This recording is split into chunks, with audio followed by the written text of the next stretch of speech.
భాగంగా postal ballot తీసుకున్నటువంటి కదిరి నియోజకవర్గ ఉద్యోగస్తులందరికీ నమస్కారం తెలియజేస్తున్నాను.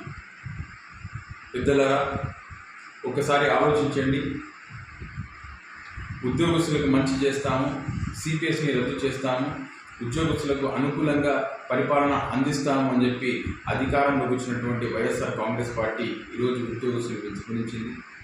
సిన్సియర్గా ఉద్యోగాలు చేస్తున్నప్పటికీ కూడా ఉద్యోగస్తులకు ఈరోజు జీతభత్యాలు సరైన సమయంలో అందక అనేకటువంటి ఇబ్బందులు పడుతున్నటువంటి పరిస్థితులు కూడా చూస్తూ ఉన్నాము.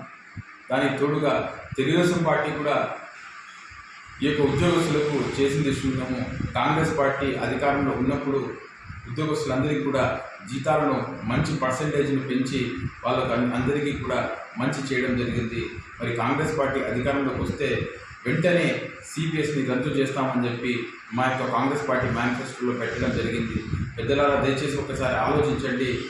కాంగ్రెస్ పార్టీ అధికారంలోకి వస్తేనే ఉద్యోగస్తులకు మేలు జరుగుతుంది అంటే విషయాన్ని దయచేసి గ్రహించాలని చెప్పి మిమ్మల్ని కోరుకుంటూ, కాంగ్రెస్ పార్టీ అభ్యర్థి అయినటువంటి నాకు హస్తం గుర్తుకు ఓటు వేసి వేయించి అఖండమైనటువంటి మెజార్టీతో నన్ను గెలిపించాలని, నాకు తోడుగా ఉండాలని చెప్పి మిమ్మల్ని అందరినీ కూడా వినయంగా కోరుకుంటూ, అదేవిధంగా ఇండియా కూటమిని కూడా మీరు బలపరచాలని చెప్పి తెలియజేసుకుంటూ మిమ్మల్ని అందరినీ కూడా అభ్యర్థిస్తున్నాను.